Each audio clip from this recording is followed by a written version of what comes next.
ሰላም ሰላም ቤተሰብ እንዴት ናችሁ? እኔ ያለው እግዚአብሔር ይመስገን። ዛሬ የማወራው ስለ አእምሯችን ትኩረት ነው። ስለ አእምሮ ወይም ደግሞ ስለ ትኩረት እናያለንና አእምሯችን ትኩረት ወዳደረገበት ወይ ደግሞ ወደ ተሳብንበት አብዛኛው አብላጫው ወደ ትኩረት ወዳደረግንበት ነገር ሁሉ ይመራናል። ማለት ስንፍናን ትኩረት የምናደርግ ከሆነ አብዛኛው ጊዜ አእምሯችን ስንፍና ነው፣ ስለኛ ድክመት ነው የሚያወራው። ስለዚህ ስንፍናን በአእምሯችን ትኩረት እያደረግን የምንቀጥልና የምናወራ የምንሰብክ ከሆነ አእምሯችንን የምንሞላ ከሆነ ትኩረታችን ሁሉ ስንፍና ነው አእምሯችን ላይ የሚሞላው። ስለዚህ የሚመራንም ስንፍናው ነው ማለት ነው። ስለዚህ መጀመሪያ ትኩረት ያደረግነው ምን ላይ ነው? ስንፍና ነው። አንችልም፣ አላደርግም፣ አይሆንም የሚል ነገር ትኩረት አድርገን አእምሯችን ላይ ካስቀመጥን አእምሯችን ወደዛ ነገር ነው የሚስበን። ከዚህ በተቃራኒ ደግሞ ያው መልካም ነገር፣ ጥሩ ነገር፣ ጥንካሬ ነገር ብቻ ትኩረት የምናደርግ ከሆነ ማድረግ እንደምንችል፣ ብቃት እንዳለን፣ የተሻለ ነገር መፍጠር ማድረግ እንደምንችል አእምሯችን የምናደርግ ከሆነ ብዙ ጊዜ አእምሯችን ጥንካሬያችንን የምናሳየው ከሆነ አብዛኛው ጊዜ ያ ነገር ካደረግን በዛው ጥንካሬያችን ብቻ አእምሯችን ይገነዘባል። ከዛ አእምሯችን የሚነግረን ምንድነው? ጥንካሬያችንን ነው ማለት ነው። ስለዚህ መጀመሪያ እኛ ትኩረት ያደረግነው ወዴት ነው? ስለዚህ መጀመሪያ ትኩረት ያደረግንበት ነገር መጀመሪያ እንለይ። ያ ነገር ሳንለይ መልካም ነገር አደርጋለሁ ወይ ህይወቴን እለውጣለሁ፣ እንዲህ አልሳካልኝ፣ እንዲህ አልሆነልኝም፣ እንደዚህ አልተሳካልኝም የምንል ከሆነ እኔ እንደተረዳሁት በኔም በሌሎችም እንደ አብዛኛው እንደኛ ማህበረሰብ ስንመለከት እንዳንሄድ ያደረገን ምንድን ይመስለኛል? ትኩረት ያደረግንበት ነገር ይመስለኛል። ስለዚህ ሙሉ ለሙሉ ትኩረታችን ምን ላይ ይሁን? ስለዚህ መጀመሪያ ሙሉ ትኩረታችን በእግዚአብሔር ላይ ማድረግ ነው። እርሱን ትኩረት ካደረግን ከዚህ ዓለም ሲስተም ካለው ነገር ስንፍናን ትኩረት ካደረግን ከሆነ ከሱ መላቀቅ፣ ወደ መንፈሳዊ ህይወታችን መጣበቅ፣ ወደ መንፈሳዊ ህይወታችን መቅረብ የመጀመሪያ ትኩረት ማድረግ አለብን። ወደዛ ይመስለኛል። ከዛ በኋላ እኛ ማድረግ የምንችለውን ነገር እዛ ላይ ፎከስ ማድረግ እንችላለን ማለት ነው።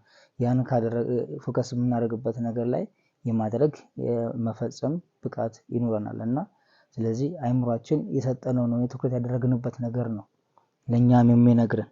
ስንፍናን አልችልም፣ ሞት፣ የሆነ ነገር ራስን ማጥፋት፣ ራስን መግደል፣ የሆነ ነገር ማድረግ፣ ድክመትን፣ ደካማነትን አእምሯችን ላይ የምናሳይ ከሆነ ትኩረት የምናደርግ ከሆነ ማለት አሁን አብዛኛው ጊዜ አልችልም የሚል ትኩረት ካለን አእምሯችን ላይ ካስቀመጥን አእምሯችን ምን ብሎ ያስባል? አልችልም። ስለዚህ አልችልም ብለን ከመጀመሪያ አእምሯችን ካሳመነው ከነገርነው እንዴት አድርገን መልካም ነገር ማምጣት እንችላለን?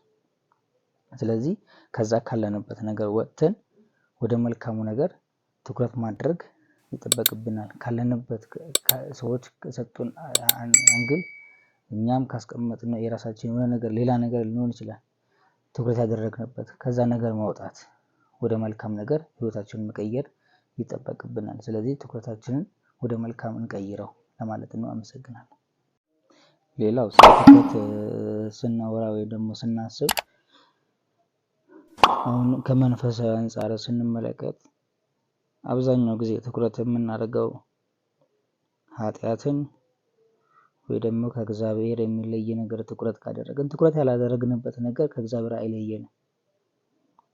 ትኩረት ያደረግንበት ነገር ነው ወደ እግዚአብሔርም እንድንቀርብ ከእግዚአብሔርም እንድንርቅ የሚያደርገን ትኩረታችን ነው። እሱን ብቻ ትኩረት እያደረግን የምንሄድ ከሆነ፣ ወደ እሱ የምንጠጋ ከሆነ፣ እሱን ብቻ ትኩረት የምናደርግ ከሆነ፣ እሱ ላይ ፎከስ የምናደርግ ከሆነ አብዛኛው መንፈሳዊ ነገር ነው አእምሯችን ላይ ያለው፣ የሚያዘንም እሱ ነው። ከዛ በተቃራኒ ደግሞ ከእግዚአብሔር የሚለየን ኃጢአት የሚባለው ነገር አለ። ስለዚህ ኃጢአት ያላሰብነው ትኩረት ያላደረግነው ነገር መቼም አይመጣም አይደል?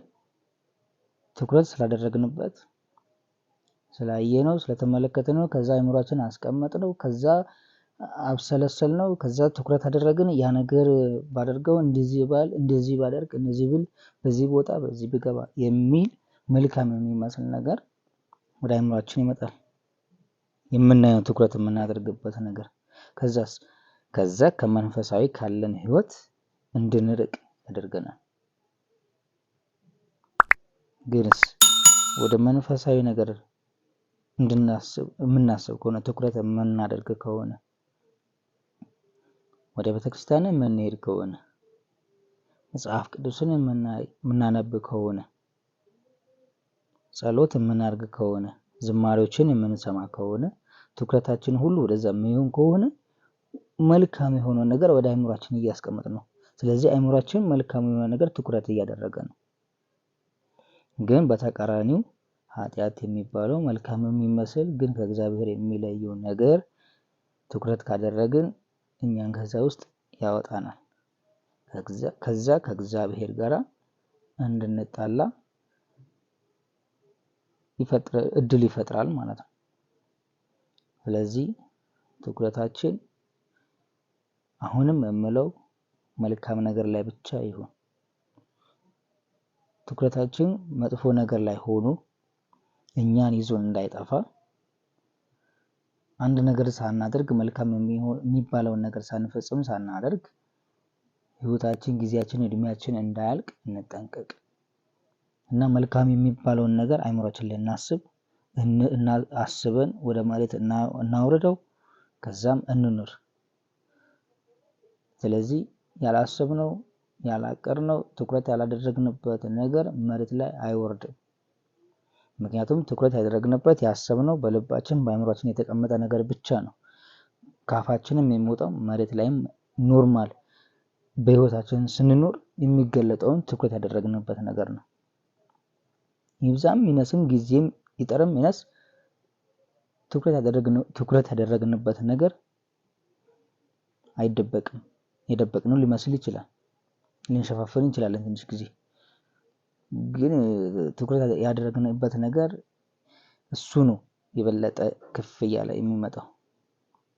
እሱ መቋቋም ስለማንችል ትኩረት ያደረግንበት ነገር ላይ እናስብ፣ አሁን እንለይ። እናም ወደ መልካሙ ነገር ትኩረት እናድርግ ለማለት ነው። አመሰግናለሁ። ሀሳብ አስተያየታችሁን ኮሜንት ላይ አድርጉልኝ።